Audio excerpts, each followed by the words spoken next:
Здравейте, добър вечер на всички. Казвам се Иван Кинчев, основател на School Sports League, първата българска междуучилищна лига по електронни спортове. Поласкан съм от възможността да представя куп по интереси, гейминг, концепции и да взема участие в тази вълнуваща вечер за вашето училище. Преди 4 години започна нашия път. Тогава стартирахме занимания по интереси, гейминг, концепции като инициатива, която се случва в българските училища. Воден така, разбира се, от факта, че гейминга е най-разпространеното хоби сред подрастващите. Най-общо казано, идеята на клуба и на междуучилищната лига е да съчетае полезното с приятното и в клуба да засегнем важни аспекти около гейминга, да покажем на учениците какви ползи има от хобито им, какви рискове крие то, как да го практикуват като част от здравословен и балансиран начин на живот, как да се държат самите те в онлайн гейминг среда. Разбира се, през цялото време те развиват едни важни умения за кариерно и личностно развитие, умения, които са преносими. И разбира се така, днес са им полезни в игрите, утре ще им бъдат полезни в реалния живот, по-нататък в академичен план или пък след като се преориентират кариерно.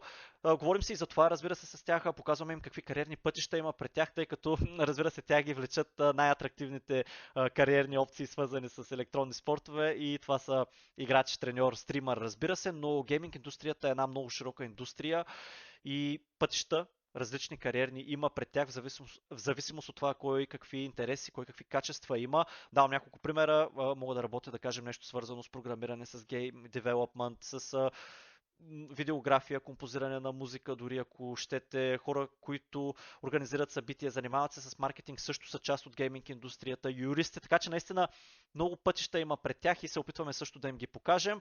Тази година, всъщност благодарение на ръководството на професионалната гимназия по електроника и химични технологии в лицето на господин Йончев, успяхме да сформираме такъв клуб в вашата гимназия, който към момента е първи и единствен за Плевен, за което благодарим, разбира се, за гласуваното доверие и се надявам така да поведете тенденцията и други плевенски училища също да се включат за напред.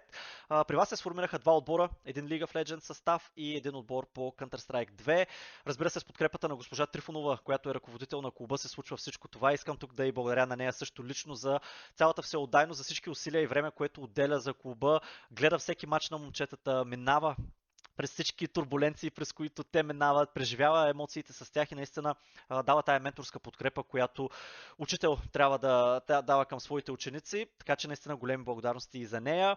Всяка събота и неделя тези отбори играят мачове срещу различни други училищни отбори от, пак казвам, цялата страна, училища из цялата страна. Показаха много добро ниво и в двете игри съставите. С времето се личеше как също така се поизчисти комуникацията, появиха се едни по-силни отборни връзки и не случайно от 39 отбора в League of Legends първенството, 39 в CS първенството, вашите отбори са на топ местата. В Counter-Strike отбора приключи участие, но влезе в топ 8 от 39 състава, а пък в League of Legends към момента се намира в топ 6 и дори има шанс да влезе в топ 4, защо не и да спечели цялото нещо. Така че това като един дебютен сезон, мога да го, не знам, просто да го броим за много успешен сезон. Наистина представиха достойно и училището, и Плевен като град, така че поздравления тук и за момчетата. Пожелавам ви приятен празник, с нетърпение очаквам и LMA и MPowerP, двата отбора да се включат и следващата учебна година и да видим на какво са способни, а пък сега ви оставям с някои от най-добрите моменти. Компилация, между другото, направена от момчетата. Хубава вечер, чао, чао!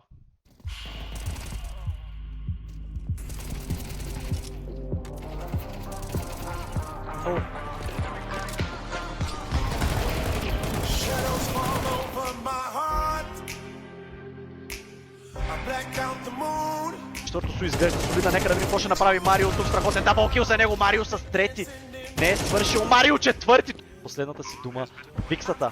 Дали ще очаква Марио толкова близък, предстои да разберем. Офенгъл, труден за изчистване, това ще бъде easy ace. И са и обикновено стигаме. Втори визията повече, след като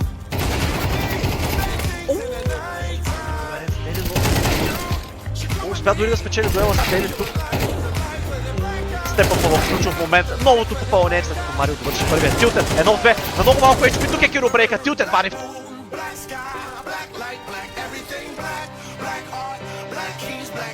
Капитана на плевенчани показва какво трябва да прави един капитан. Дани как трябва да води отбора си, как трябва да дава пример. И Барона ще бъде започнат от червените. Имат човек предимство, 30 секунди по блицкранк е обратно. Трябва да се търси изненада, трябва да се търси открадване от страна на Анц. Има своя паш, Лидията ще влезе агресивен. 4 човека и той ще го открадне за пореден път. Анц като че ли тук намери изключително важен стил, все още Венус в играта. Дил много демиш, трипъл кил. За него дали това не беше и четвъртия, не откраднат. Един добър енгейдж от страна на Malphite, Twitch няма флаш, може да им пътва играта. Добър енгейдж от страна на Jarvan. Да, от страна на Jarvan, Quay не успява да избяга.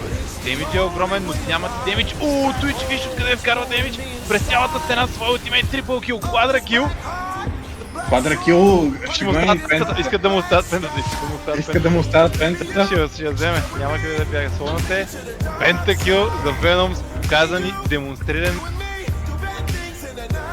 Сега обаче се слиза на трима човека, може би не ги видя ръка на ултимейта, този път успява да го прибере. И сега Джак е в позиция, му да използва своя ултимейт. Дери успява да дойде Лиси Кюто, през това време обаче Venom фокусва край мата, който пада. Дали ще има демидж тук Venom да се справи с Дери и с Ву успява да прибере двама човека и сега Мунда оставен сам срещу трима. Дали ще върне поне един кил? Не, той няма какво да направи. Но далече и сега Мордекайзер остава на малко HP. Все още не е загубил живота си. Анс успява да върне там един кил, защото ще влезе в самурай. Много месеци един файт, обаче Venom се там не са много силен на той. Трипл кил за джунглера на LMA. Тук обаче Калси трябва да бъде внимателен, страхотно използва своето W. Call of the Force God ще бъде използван. Имаме изони от страна на Лията. Вижте за колко малко кръв пъгърва и той е свален. Ето това килът, от което имаха нужда Ламай. Продължава Венус да прави разликата. Много демидж даден от Самирата. Ще използва и своя ултимейт. Дабл кил от Гуена. Ето го ейсът. И ЛМА ще спечелят тази втора игра.